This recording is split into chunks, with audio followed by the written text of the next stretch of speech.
મહેશ્વર ગુરુ સાક્ષાત પરબ્રહ્મ તસ્મૈ શ્રી ગુરુવે નમઃ.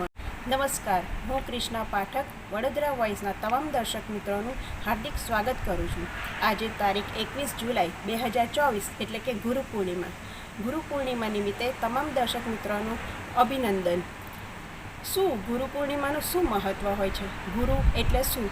કેમ ગુરુ પૂર્ણિમાના દિવસે ગુરુ પૂજન કરવામાં આવે છે? તો આવો આપણે જોઈએ ગુરુ પૂર્ણિમા નિમિત્તેનું મહત્ત્વ. ગુરુ પૂર્ણિમા. ચંદ્ર અષાઢ માસમાં પૂર્ણરૂપે પૂર્ણિમાએ ખીલે છે. આ દિવસને ગુરુ પૂર્ણિમા કહે છે.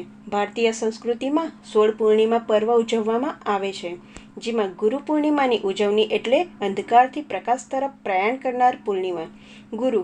જીવનમાં ગુરુ વિના અંધકાર દૂર થાય નહીં. ગુ એટલે અંધકાર અને રૂ એટલે પ્રકાશ. ગુ એટલે ગુડ અને રૂ એટલે રૂહ.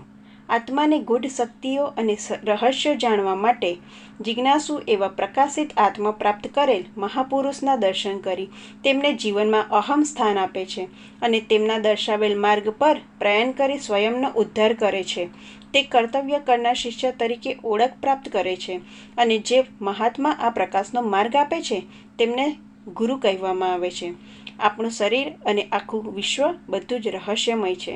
શરીરને ચલાવનાર અને વિશ્વને ચલાવનાર શક્તિઓ પણ ગૂઢ રહસ્ય જ છે, જેનો તાગ મેળવવા માટે મનુષ્ય પ્રયત્ન કરે છે. તેને આ રહસ્ય જાણવા માટે મદદરૂપ થાય તે આત્મદર્શી મહાત્માને ગુરુ કહેવાય છે. ભગવાન શ્રીરામના ગુરુ હતા વિશ્વામિત્ર, જેમને ભગવાન શ્રીરામને અષ્ટવિદ્યા શીખવી. વશિષ્ઠ, જેમને ભગવાન શ્રીરામને આધ્યાત્મ વિદ્યા શીખવી. ભગવાન શ્રી કૃષ્ણના ગુરુ હતા સાંદીપની, જેમને ભગવાન શ્રી કૃષ્ણને 16 વિદ્યાઓ શીખવી હતી. સંત કબીરના ગુરુ હતા શ્રી રામાનંદ. મીરાના ગુરુ હતા શ્રી રૈદાસ સાહેબ, જેમણે મીરાને આત્મદર્શનનો માર્ગ આપ્યો અને તે માર્ગે ચાલતા ચાલતા મીરા સ્વયં શ્રી કૃષ્ણમાં લીન થઈ ગયા. માત્ર આત્મદર્શન માટે જ ગુરુ કરવા? ના, કોઈ પણ વિદ્યા શીખવા માટે પણ ગુરુ તો કરવા જ પડે. કોઈ પણ મુસાફરી કરીએ તો ભૂમ્ય તો હોવો જ જોઈએ. માર્ગદર્શક ના હોય તો ભૂલા પડી જવાય. માર્ગદર્શક કહો, ભૂમ્યો કહો, આ પણ ગુરુ જ છે. જીવનમાં જરૂરી જ છે. માર્ગદર્શક વગર કે ભૂમ્ય વગર કોઈ મુસાફરીની કોઈ પણ પ્રકારની મુસાફરી યોગ્ય રીતે ચાલે નહીં. આ બધા ગુરુ જ કહેવાય. તેમાં ઉત્તમ તે વ્યક્તિ જે આપણા અનંત જન્મોની મુસાફરીઓને અટકાવી આપણા જીવનનો મૂળ ઉદ્દેશ આપણને જણાવી આપણને તેનો યોગ્ય માર્ગ આપે તે સદગુરુ. દત્ત ભગવાને 24 ગુરુ કર્યા, પણ સદગુરુ તો એક જ. સદગુરુની આત્મશક્તિ તેમના શિષ્યનું સદા મંગળ કરતી રહે છે અને માર્ગદર્શક કરે છે. આપણે અનેક ભ્રાંતિમાં પડેલા છીએ કે ગુરુ એટલે જેમની લાંબી જટા હોય, લાંબી દાઢી હોય, લાંબી મૂછો હોય, ગુફામાં રહેતો હોય, એક પગ પર વર્ષોથી ઊભા રહ્યા હોય, વર્ષોથી એક જ સ્થાને બેસી રહ્યા હોય, નદી કિનારે બેઠા હોય, વર્ષોથી ઝૂંપડીમાં બેઠા હોય, પર્વત પર વર્ષોથી બેઠા હોય. આપણે સદગુરુ બાબતમાં આ બધી કલ્પનાઓ કરીએ છીએ. તે બધું કંઈ જરૂરી નથી.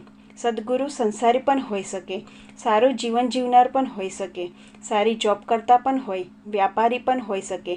એટલે સામાન્ય રીતે આપણા મનમાં આ પ્રકારની કલ્પના હોય તો તે દૂર કરવી અને જેમને સ્વયંને જાણ્યા છે તેમની પાસે જઈ તેમને વિનંતી કરી તેમના શિષ્ય બનવાનો પર્વ એટલે ગુરુ પૂર્ણિમા. ભગવાન શ્રી શિવના પરમ ભક્ત પુષ્યદંતે શિવ મહિમા સ્ત્રોતમાં કહ્યું છે, નાસ્તિ ત્વમેવ ગુરો પરમ. જેને તત્વનું જ્ઞાન થઈ ગયું છે, જેમને તત્વ શું તે જાણી લીધું છે, તે તત્વદર્શી મહાત્મા પરમ છે. તુલસીદાસ રચિત હનુમાન ચાલીસામાં પ્રથમ ભાવ ગુરુવંદનથી જ શરૂ થયો છે. શ્રી ગુરુ ચરણ સરોજ રજ. ગુરુના ચરણની રજ ને સુવર્ણ સમાન ગણી છે. ગુરુ જ્યાં જ્યાં ચરણ મૂકે તે રજ સુવર્ણની થઈ જાય. શ્રી તુલસીદાસના ગુરુમાં તેમની પત્ની પણ અગ્રસ્થાને. પત્ની એ જ તુલસીદાસને જ્ઞાન આપ્યું કે આ હાડ માંસના ચામડામાં બહુ આસક્તિ રાખો નહીં, રામમાં આસક્તિ રાખો. અને તુલસીદાસ પત્નીનું જ્ઞાન સ્વીકાર કરે છે અને તે માર્ગે આગળ વધતા જાય છે. અને એક દિવ્ય ક્ષણે ભગવાન શ્રી રામ સીતાના લક્ષ્મણ સહિત હનુમાન સહિત દર્શન થયા છે. એને ભગવાન શ્રી રામે તુલસીદાસના લલાટમાં ચંદનનું તિલક કર્યું. ચિત્રકૂટ કે ઘાટ પર ભય સંતન કી ભીડ, તુલસીદાસ ચંદન ઘીસે તિલક કરે રઘુબીર. ગુરુ તો જોઈએ જ અને સદગુરુ તો અવશ્ય. અટવાઈ જવાય સદગુરુ વગર. બાપા સીતારામને, જલારામ બાપાને, ગુરુદેવ દત્તને, નારાયણ બાપુને, સાંઈનાથને, અવધૂત મહારાજને, ધુનીવાલા દાદાને, પુનિત મહારાજને, વાસુદેવાનંદ સરસ્વતી મહારાજને, શ્રી ભૂમાનંદ મહારાજ, શ્રી રામકૃષ્ણ પરમહંસ, તેમને ઉચ્ચ કક્ષા પ્રાપ્ત થયા સંત મહાત્મામાં શ્રદ્ધા હોય તેમને ગુરુ કરી લો. જરૂરી નથી કે તે જીવંત હોવા જ જોઈએ. સંતો, પરમહંસો, બુદ્ધ પુરુષો, તીર્થકરો, અવધૂતોની આત્મા તો અદ્ભુત શક્તિઓ સહિત અખંડ વિશ્વમાં વ્યાપી રહેલી જ છે. માત્ર તમારી મારી શ્રદ્ધા જ અગત્યની છે.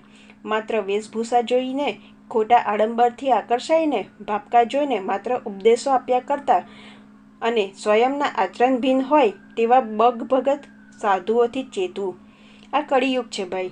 ખોટા માર્ગ પકડાઈ ગયા તો, ખોટો માર્ગદર્શક ભટકાઈ ગયો તો સમજી વિચારીને સદગુરુ કરજો. ગુરુર બ્રહ્મા ગુરુર વિષ્ણુ ગુરુર્દેવો મહેશ્વર. તો આ હતું ગુરુ પૂર્ણિમાનું મહત્ત્વ. આ સાથે સાથે વડોદરા વોઇસના માધ્યમ દ્વારા હું જન્મકુંડલી, વાસ્તુ અને રાશિફળ સાથે આપણે ફરીથી મુલાકાત લઈશું. તે સુધી રજા આપશો. નમસ્કાર.